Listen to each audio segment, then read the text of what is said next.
Dieu veut nous sauver en dépit de nos infidélités. Telle est bien l'espérance que nous devons garder et qui vient nous fortifier. Nous n'avons rien à craindre de la colère de Dieu. Dans l'Ancien Testament se fait l'écho parce qu'elle n'est en réalité que l'expression de la puissance de son amour qui détruit le péché et non pas l'homme pécheur. Le psaume 50 ne fait que conforter l'appel à la confiance. Le roi David, à qui l'on prête volontiers les mots du psaume 50, est la figure du pécheur qui a contrevenu de manière exemplaire à la loi divine. Il est adultère et meurtrier, deux actes qui touchent au rapport à Dieu, source de la vie et de la fidélité.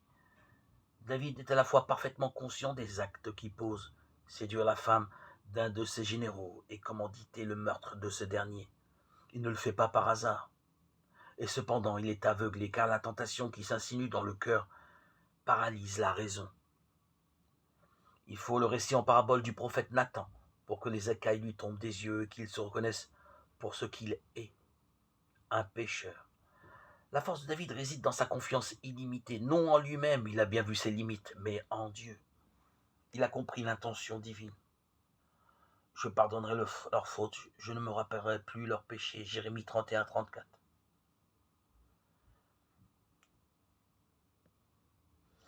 Quand même, j'aurai sur la conscience tous les péchés du monde qui peuvent se commettre. J'irai toujours le cœur brisé de repentir, me jeter dans les bras de Jésus, car je sais combien il chérit l'enfant prodigue qui revient à lui. Parce que Dieu a gravé sa loi au fond de nos cœurs, nous savons que le péché, pour réel qu'il soit, n'est qu'une étape qui nous permet de grandir dans la reconnaissance de la miséricorde infinie de Dieu.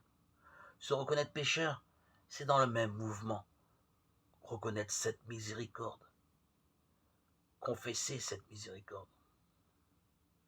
Pitié pour moi, mon Dieu, dans ton amour, efface mon péché.